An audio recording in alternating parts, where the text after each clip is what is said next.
Bueno, retomamos estos 60 años de Canal 10, hoy con la presencia de Carlos Acheto, un hombre que pasó por esta casa. Incluso fuiste jerárquico en una época allá por los 90, ¿fue? Los 80. 80, finales de los 80. Los 80, sí. Me acuerdo que el rector era de Elich, o sea que debe haber sido por ahí, 88, 89. Sí, fui gerente de la radio, claro. Y jefe del servicio informativo. Sí. Y también antes de eso, me parece, que fui encargado, responsable, en esa época no existía el cargo de gerente, de noticias del canal. El canal. Ajá. Cuando hacíamos videoprensa. Claro.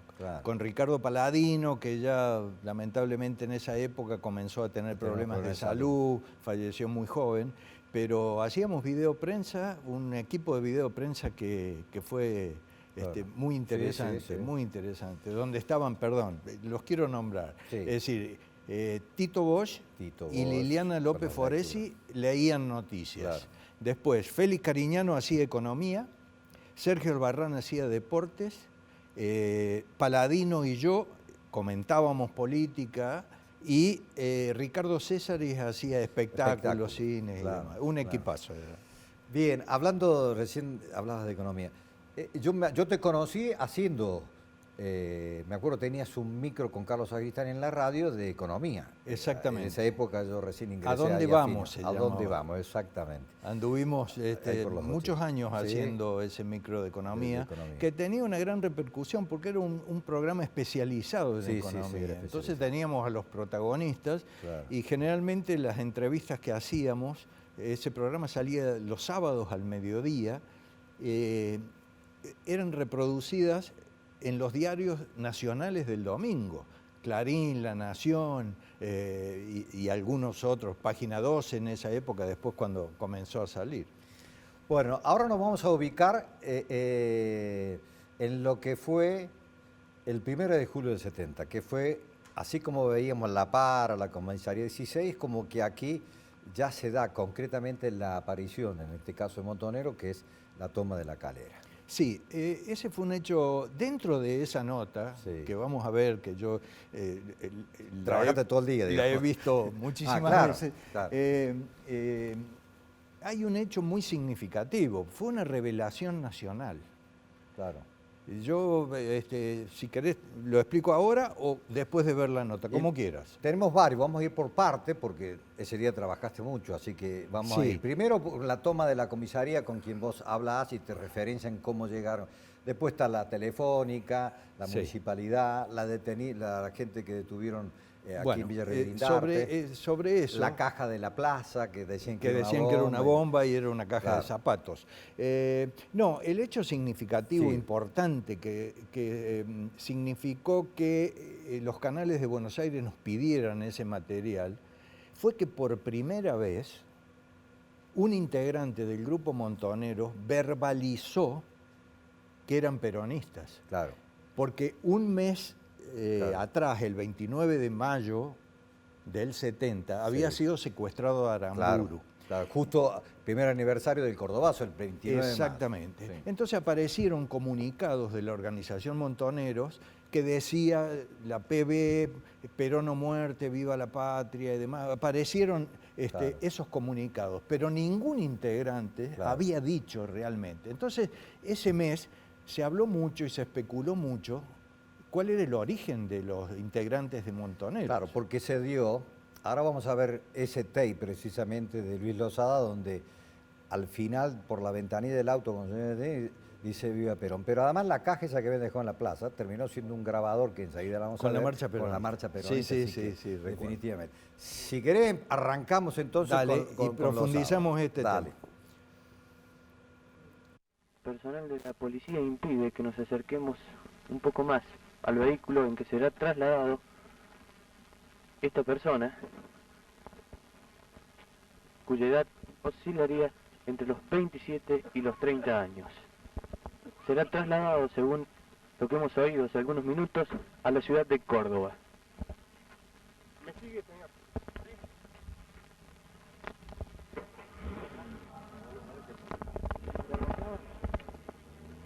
Viva Perón. como ustedes lo han oído, el detenido que parte en la estanciera ha gritado "Viva Perón".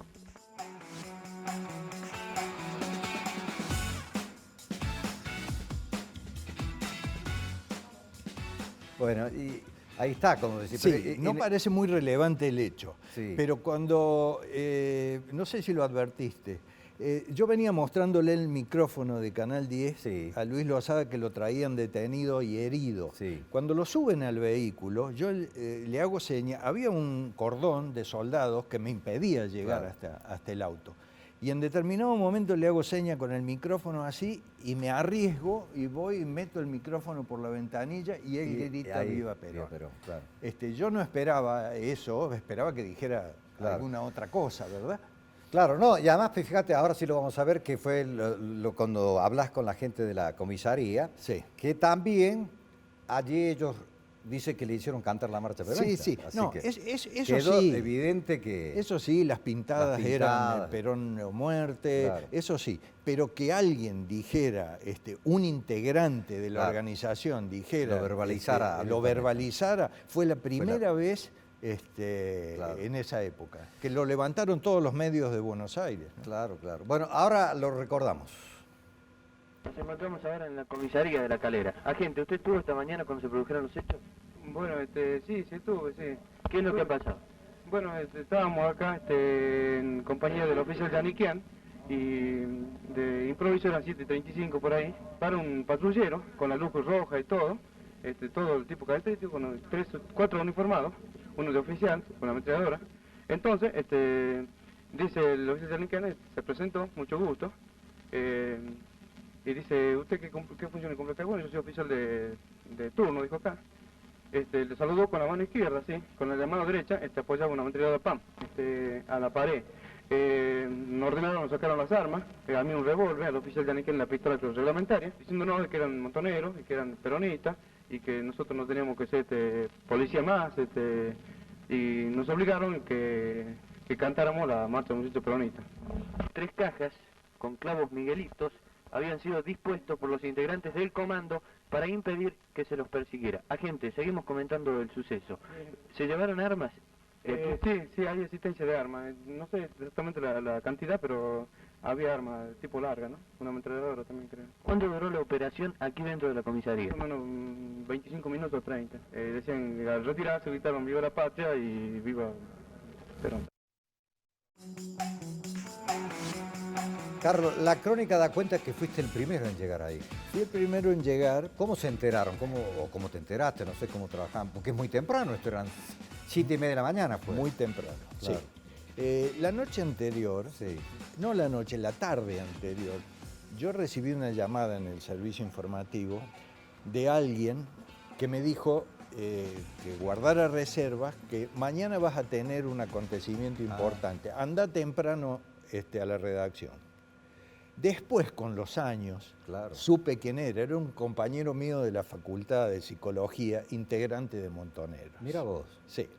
Pero esa mañana, la primera noticia que apareció, por las cuales el servicio informativo dispuso que viajáramos a La Calera, Sí. en la vieja estanciera, fue que habían asaltado el banco nada más. Claro, era un robo. Un robo al banco, un asalto más, que bien podía ser de una organización armada, pero no teníamos la certeza de que era un copamiento Claro, de la con todo lo que localidad fue. de La Calera. Claro. Nos enteramos en el viaje con la radio de la estanciera, que Radio Universidad agregó, eso nos enteramos a la altura de la entrada ahora de Las Delicias, más o menos, yendo hacia La Calera, que además habían ocupado la comisaría, la Unión Telefónica Claro, de esa habían época, cortado todos los cortaron teléfonos, claro. todas las líneas de comunicación, el correo. Claro, habían copado. Habían copado Lo que era La ciudad. Calera en ese entonces. Además, a las puertas mismas del tercer cuerpo de ejército. Ahora vemos precisamente, hacemos el recorrido como vos lo acababas de mencionar. Vamos a ir por el banco cuando vos hablabas con el gerente y te daba detalles de estos hechos. Pero todo deben ser 4 millones y algo. ¿Los amenazaron?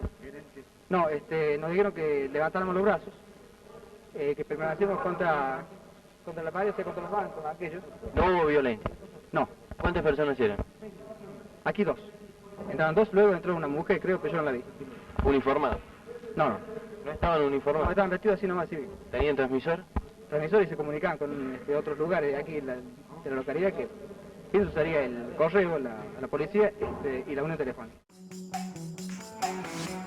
Recordaba también lo que vos decías, ese hecho que finalmente se verbalizaba por primera vez y fue casi un hecho nacional, como vos lo decías. Pero también otro de los hechos fue que eso se dio posterior a la tarde, cuando ya vamos a llegar a eso, quizás en el otro bloque, pero la famosa máquina de escribir con los comunicados en el caso de Aramburu, ¿no? Sí, Eso sí, fue sí, un hecho nacional, digamos. Sí, ¿no? sí, de una trascendencia Claro. muy grande. Eso provocó un movimiento político en ese momento de la Revolución Argentina, como Claro. se llamaba eufemísticamente una dictadura no tan dura como la que vino después en el 76, pero en esa época también había represión y había una serie de actitudes por parte del poder muy fuertes contra este foquismo que se había comenzado a dar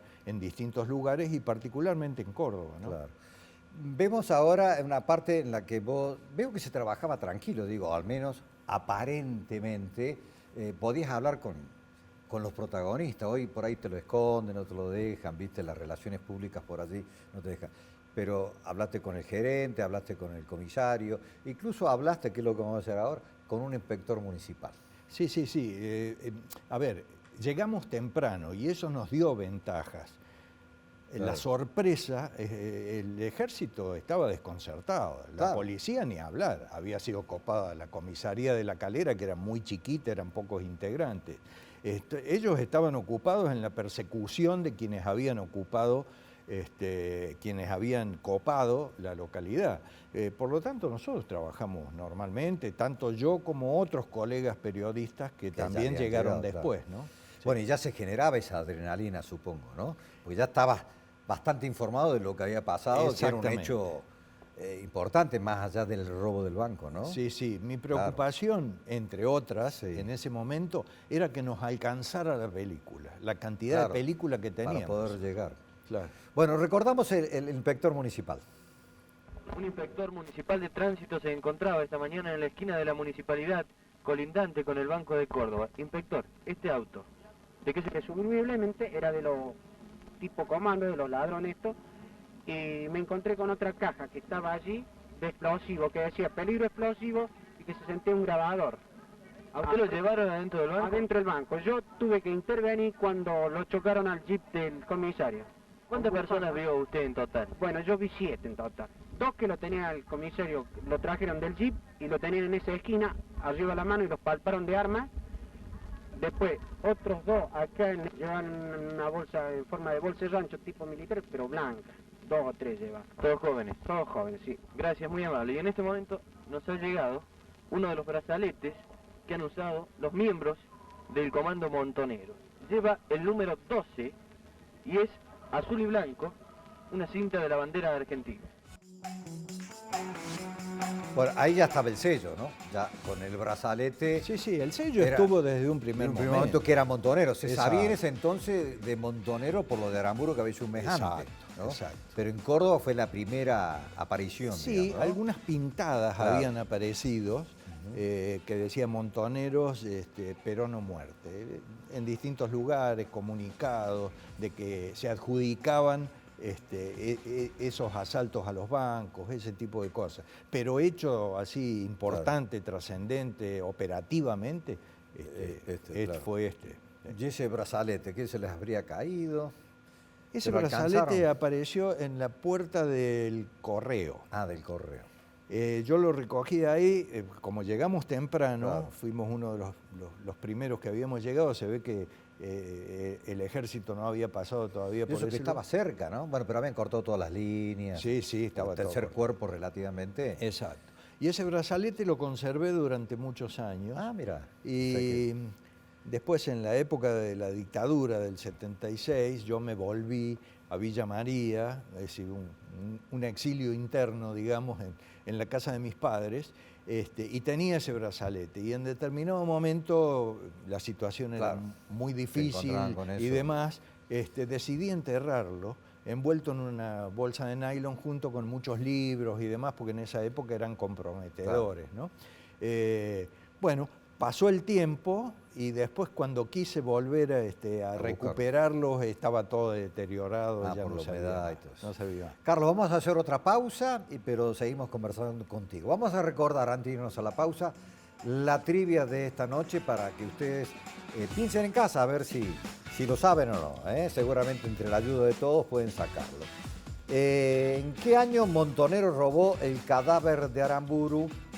¿En 1974? ¿En 1975? ¿O en 1976?